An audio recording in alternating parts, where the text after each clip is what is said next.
ChatGPT said, "Of course." Here's a beautifully detailed, long-form story, around 10 minutes read, inspired by your text, weaving together fashion, art, royalty, and the atmosphere of Wimbledon in a narrative style. A royal summer at Wimbledon, Princess Beatrice, Sarah Ferguson, and the art of dressing for the moment. London's summer mornings hold a kind of magic that feels almost cinematic. The sun shyly peeks through soft clouds, dew sparkles on emerald lawns, and a gentle breeze carries whispers of anticipation. On this particular Monday, the city stirred with an energy that only one event can evoke: the championships, Wimbledon. Outside the storied gates of the All England Club, throngs of tennis fans lined up early, some clutching strawberries and cream, others balancing Pim's cups, their laughter and chatter creating a tapestry of sound. But among the sea of white hats and sun parasols, there was a buzz that outshone even the excitement for the first round of matches. Princess Beatrice and her mother, Sarah Ferguson, Duchess of York, were expected in the royal box, a sight that promised to blend the elegance of British tradition with the contemporary allure of fashion. A mother-daughter day at Centre Court. When Princess Beatrice arrived, it was as though the air itself paused to admire her. She moved with a natural grace, greeting fans and officials with her characteristic warmth. At her side, Sarah Ferguson exuded her trademark exuberance, waving cheerfully to familiar faces. They ascended to the royal box, where the green velvet seats waited under the iconic Wimbledon ivy. Princess Beatrice chose an ensemble that seemed to echo the spirit of Wimbledon itself, refined yet playful, rooted in tradition but effortlessly modern. She wore a coordinated set from Sandro, the French label known for blending Parisian ease with sharp tailoring. The tiare shirt in sky blue was soft yet structured, its crisp white and blue stripes reminiscent of vintage tennis uniforms. The detail that stole the hearts of onlookers was the delicate rhinestone openwork flowers along the sleeves, tiny glimmers that caught the sunlight each time she raised her hand to clap or shade her eyes. Matching the shirt, the jasmine midi skirt flowed gently as she walked. The high waist accentuated her natural silhouette, while the A-line cut allowed for both elegance and ease. Embellished cutout flowers adorned the skirt like secret garden blooms, adding texture and depth. The skirt's hem fell just below her knee, demure yet decisively modern. Beside her, Sarah Ferguson chose a jacquard floral print maxi dress by Me+M. Its rich pattern felt like an English summer garden in full bloom, roses, peonies, and wildflowers swaying in a hidden courtyard. The dress whispered of romance and resilience, much like Sarah herself, who has often been celebrated for her candidness and unapologetic spirit.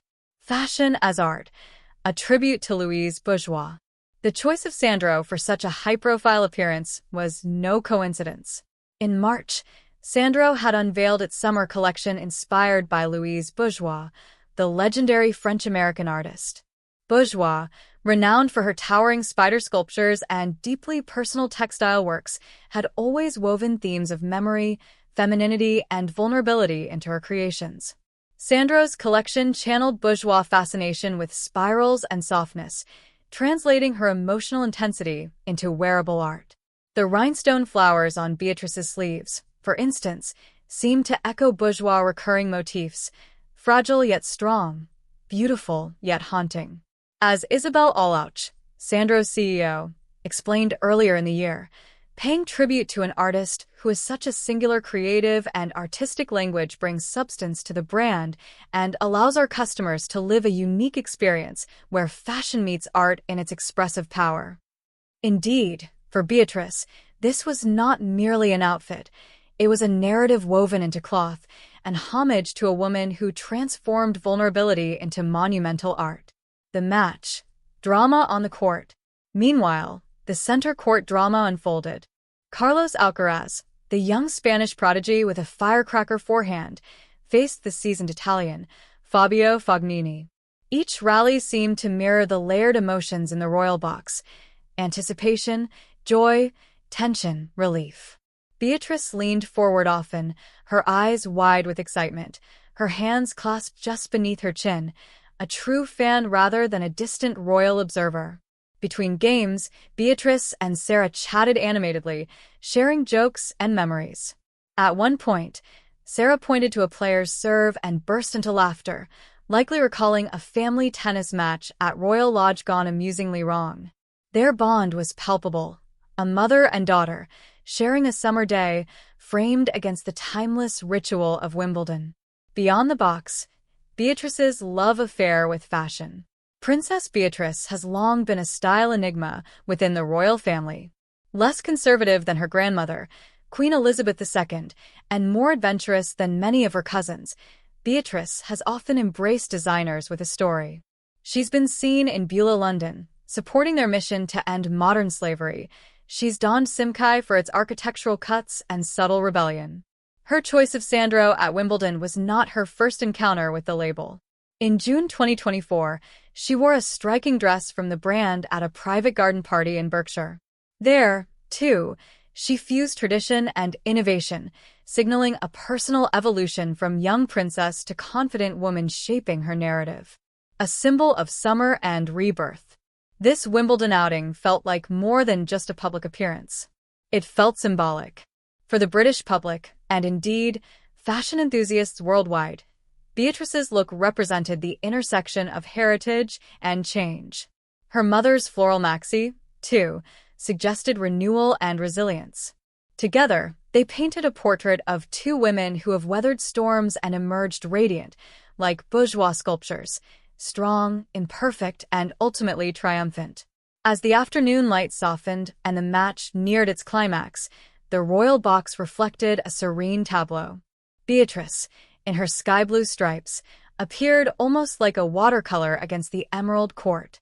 Her mother's floral dress seemed to merge with the surrounding blooms and trailing ivy, as if the fabric itself were alive.